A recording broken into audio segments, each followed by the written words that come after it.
The Festal Letters or Easter Letters are a series of annual letters by which the Bishops of Alexandria, in conformity with a decision of the First Council of Nicaea, announced the date on which Easter was to be celebrated. The council chose Alexandria because of its famous school of astronomy, and the date of Easter depends on the spring equinox and the phases of the moon. The most famous of those letters are those authored by Athanasius, a collection of which was rediscovered in a Syriac translation in 1842. Festal letters of other bishops of Alexandria, including Cyril, have also been preserved.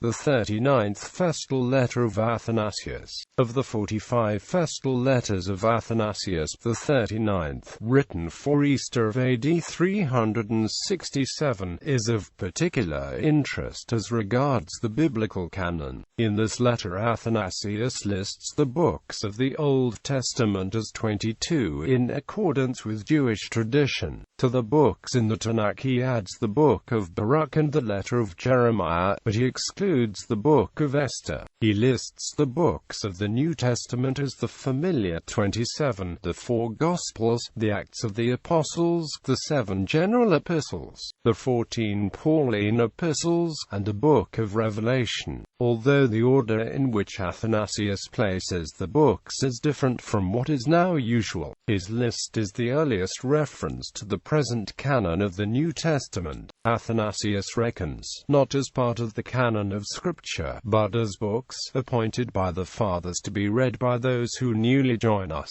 and who wish for instruction in the word of godliness. The Book of Wisdom, Syriac, the Book of Esther, Judith, the Book of Tobit, the Teaching of the Apostles, and the Shepherd of Hermas. Despite this distinction, J. Leemans has argued that there is no difference in the way Athanasius uses these books and the way he uses those he designated as in the New Testament. In addition to the books that he calls either canonical or books to be read, he speaks also of books to be rejected, calling them apocrypha, and describing them as an invention of heretics, who write them when they choose, bestowing upon them their approbation, and assigning to them a date that so, using them as ancient writings, they may find occasion to lead astray the simple.